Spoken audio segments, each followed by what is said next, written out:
Hello friends, this video on NEET, Human Health and Diseases is brought to you by examfear.com. No more fear from exam. What is induced mutation? Now, by now all of us know what is mutation. It is like a sudden change in the genetic makeup of an organism. Now, induced mutation, obviously the name itself suggests that this mutation is artificially induced, or we are actually making this mutation happen. So what's induced mutation? It is mutation by means of physical and chemical agents. So we actually employ these physical or chemical agents to make that mutation happen.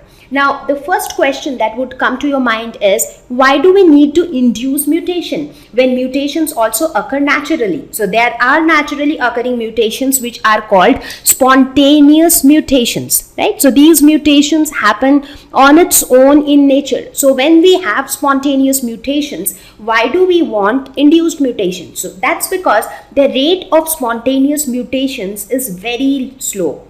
Like it happens at a very slow rate. So just to increase the rate of mutations, we make use of these physical and chemical agents, and that is why we have induced mutation.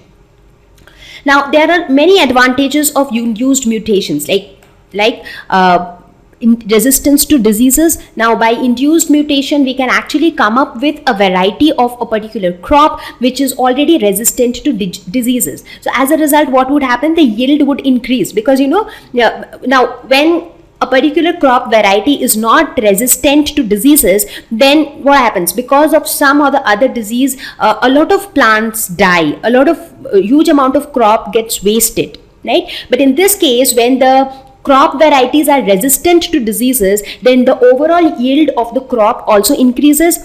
We can also come up with varieties which are resistant to drought. So even when there is very less water available, the plants or the crops can survive even in those adverse conditions.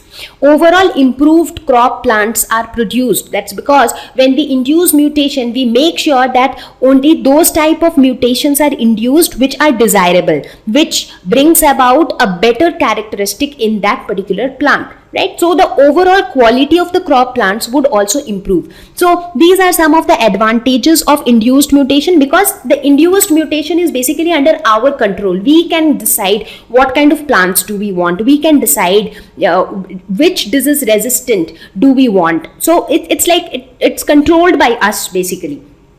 So the first induced mutation was done in the year of 1927 by Mueller. So he performed the first induced mutations, and he did it with the help of X-rays on Drosophila. So that was the first induced mutations. Now, when we talk about induced mutations, the most important role is played by the physical and the chemical agents which cause mutation. So these physical and chemical substances that cause mutation are called mutagens. So it's like mutation plus agents, so mutagens. Now, as discussed, mutagens can be of two types: physical mutagens and chemical mutagens.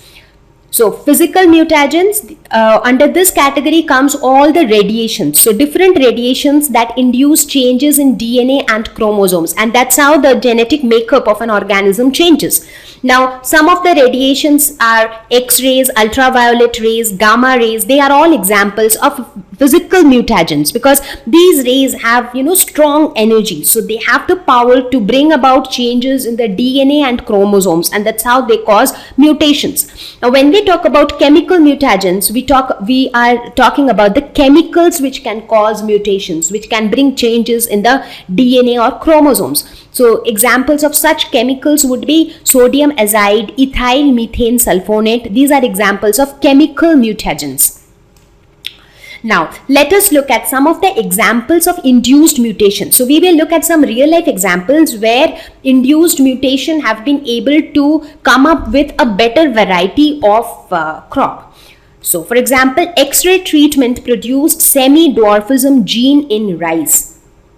Now, this semi-dwarfism gene in rice brought about a revolution, and we call that revolution as the Green Revolution. Now, so let me quickly tell you this background story. Like after independence in India also, we were facing a very big challenge, and the challenge was to meet the food requirements of such a huge population. So how were we supposed to meet the food requirement? By growing more crops, right? So everybody needed rice, everybody needed wheat. So we need to grow more and more of them. So that was a very big challenge during that time.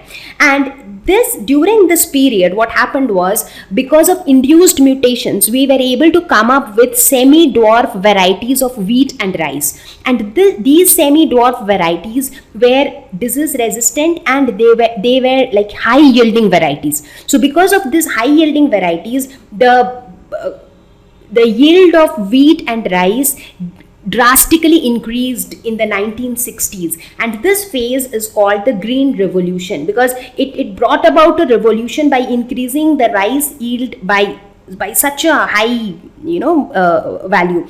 So this is one example where we see induced mutation helped, and here induced mutation was done with the help of X-rays, which is a physical mutagen. Now, if you talk about another example, gamma radiation treatment produced Sharbati Sonora, Pusa Lerma varieties of wheat. So in wheat also we have, like earlier, the Mexican wheats which were red grained were normally used. So those were the varieties of wheat which were normally available, and Indians did not like those red grained varieties of wheat. So with this gamma radiation treatment, with this induced mutation, we could come up with the light yellow grained wheat, like the wheat which we used today. It's creamish in color, or light yellow, or maybe you can call that color as the amber color. So we have that colored wheat today, and that was possible with the help of induced mutation by gamma radiation. So this is another example of induced mutation. The thick-shelled groundnuts were also produced by induced mutation, and you see this thick shell of the groundnuts were actually helpful, because when you transport groundnuts from one place to another, earlier they used to break. Now due to the thick shell, they were less liable to crack during transport, so that was a benefit. Yellow mosaic virus resistant bhindi were produced. So bhindi was very much prone to this disease, YMV, or yellow mosaic virus. But with induced mutation, we were able to produce a variety of bhindi which was resistant to yellow mosaic virus. So obviously the overall yield of bhindi also increased.